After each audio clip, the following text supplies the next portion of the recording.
Alrighty, hello everybody. Just to reiterate, forgot to pull this off. Talk about what I'm working on here. It's hard to make sure the light in the background is not okay. So if you look here, I started to work on this section here, and I decided, even though I went against what I was going to say, I was going to zoom in more and just have everything as fabric. But because I committed to my reference point or my home base area, which is here, and the size of that determines the size of everything else. So it just so happened that the wall behind that I see, it's a white wall that's behind the sweatshirt, the fabric here. But I'm using it because it's a nice sense of contrast and it will help the fabric pop off. So that was kind of a nice little accident that I'm going to utilize. And it will look like a pile of clothes when I'm finished. I haven't gotten on this side, as I said before. It's hard to create the video. I might just have to do that on my own when I'm sitting in front of the camera. But I've been working on this, as I explained, and just a few things I want to talk about. If you could look at this shape, this one shape here, it kind of looks like a ramp, if you will. And this morning, there was a lot more light coming from the windows outside, so the lighting was a little differently. However, the lighting is basically the same. So there's a little light strip at the top. It gets a little dark in the middle, and then there's reflected light underneath. And so I just kind of gave that basis. Actually, the more I'm looking at it now, it looks a little darker here, so I think I might go back in and fix that, and then here it kind of fades in a little bit. But there are areas that I didn't really articulate yet because I just did a once over, and that once over was making sure the shapes are the size that I want them to be. So if you look at this and you look at this shape, and you want to call this a negative shape, so there's this dark, really dark kind of fold here, and it's small. It's not very big, and then this is on top of it, and then this is on top of that, and this is here, and I call this walking the dog. So if this is your home base, walk up here and visually walk and just see how close these things are and how long it takes to get to that. Because if you don't do that and you start just drawing, you might accidentally stretch this whole thing out where it's up here and it just looks completely distorted. Nothing works out, and you're just lying your pants off to make it work because you don't want to redraw something or move it down. And I understand that, because if you commit to something and you spend an hour drawing this one section, you realize that, oh my God, I'm 6 inches off. What do I do now? Then you're just going to try to, I might as well stretch the truth as much as I can because I do not want to redraw that. So you don't want that to happen. So take your time and walk out from the center. So walk yourself out, walk yourself out, walk yourself out. Now, there's another thing I want to talk about too. Oh, before I go there. So these shapes, I'm just giving them like three simple values: light, middle, dark.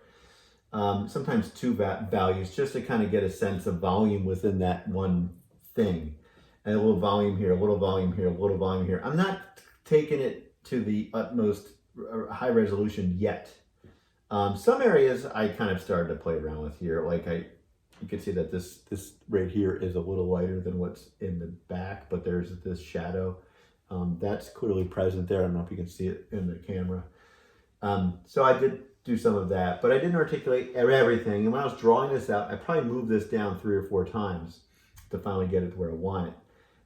And I'm just looking at every shape as an individual and see if it hits which makes the next shape. And then the shapes within this shape, because there's shapes within this shape, there's shapes within this shape, but this is one big overall shape. And you might hear me say shape, shape, shape, shape, but that's all what this is. This is one big overall shape, but within that shape, there's a smaller shape, there's a shape here, there's a shape here, there's a shape here.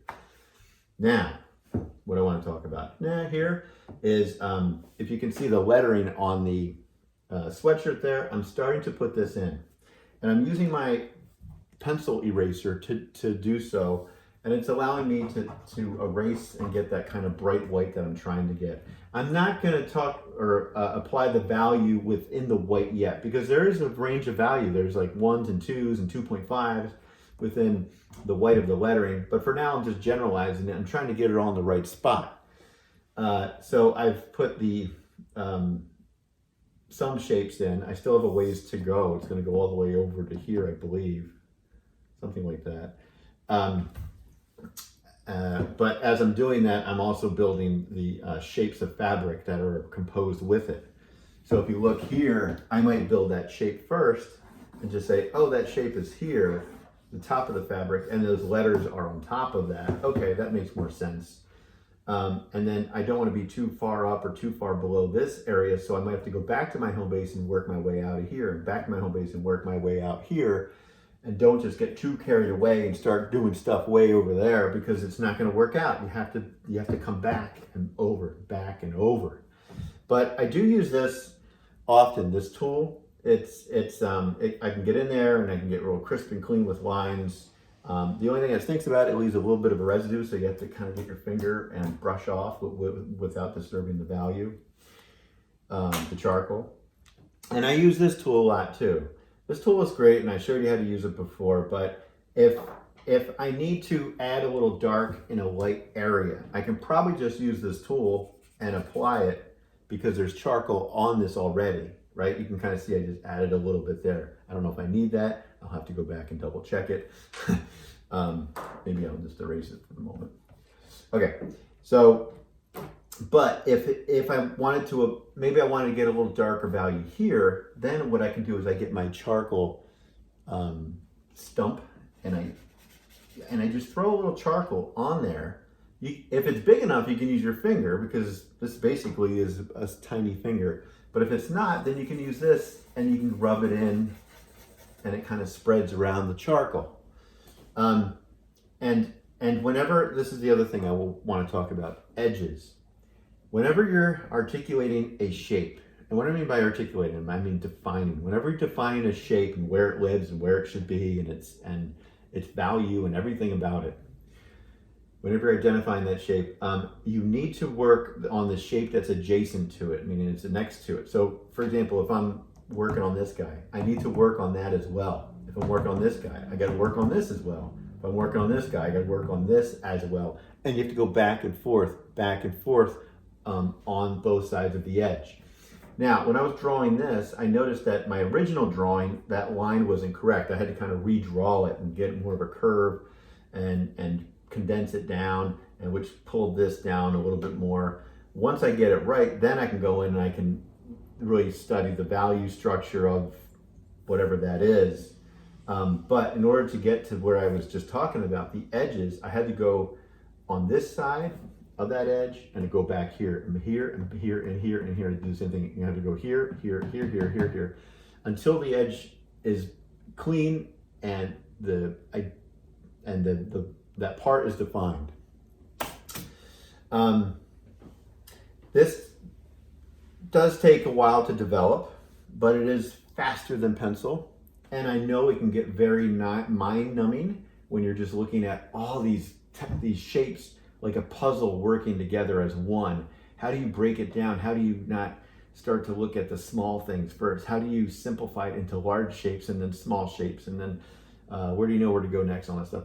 It just comes with practice. You just got to keep going at it and doing it. Now, I'm going to finish this to the state of something like this, and then I'm going to go back in and tighten it up. And when I tighten it up, I might just stick with the same medium as I've been using, or I might add one more medium, which is a white charcoal pencil. White charcoal pencil will allow me to get a range of values, will pop my whites more, and I can kind of mix it with the black charcoal pencil, and I get some areas of high contrast and make them pop. But I might not need to, and I'm always reserved to do that within a class environment, because it could easily ruin your drawing. You have this beautiful drawing, and then you start to use it, and then it just goes in a bad direction.